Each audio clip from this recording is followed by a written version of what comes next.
एक गांव के किनारे एक पुराना सराय था जहां रात को कोई जाने की हिम्मत नहीं करता था। लोगों का कहना था कि वहां अजीब अजीब आवाजें आती हैं और रोशनी के छटके दिखाई देते हैं। लेकिन अब्दुल्ला, जो एक निडर और बेखौफ व्यक्ति था, इन बातों को महज अफवाह समझता था। एक रात जब अब्दुल्ला शहर से वापस लौट रहा था, उसे देर हो गई। अंधेरा छा चुका था और गांव अभी भी मीलों दूर था और सराय के पास से गुजरते हुए रुक गया।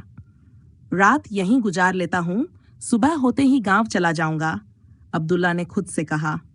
सराय के अंदर कदम रखते ही ठंडी हवा का झोंका अब्दुल्ला के शरीर को सिहराने लगा। अंदर पूरी तरह खामोशी थी।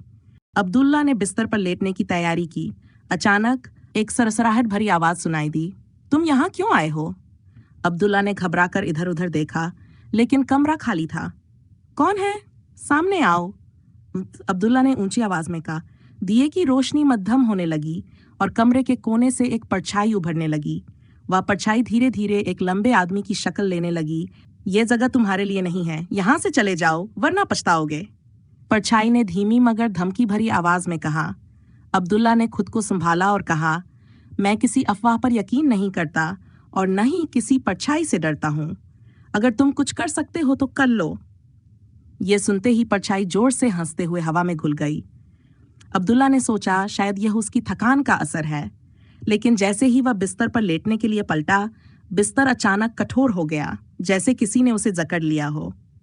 मुझे छोड़ दो, अब्दुल्ला चीखा। बिस्तर के नीचे से एक बूढ़ी औरत का चेहरा उभरा, जिसके दांत नुकीले और आंखें डरावनी थीं। तुमने मेरी बात नहीं मानी, अब यह जगह तुम्हें जिंदा नहीं छोड़ेगी, वह औरत कर्कश आवाज में बोली।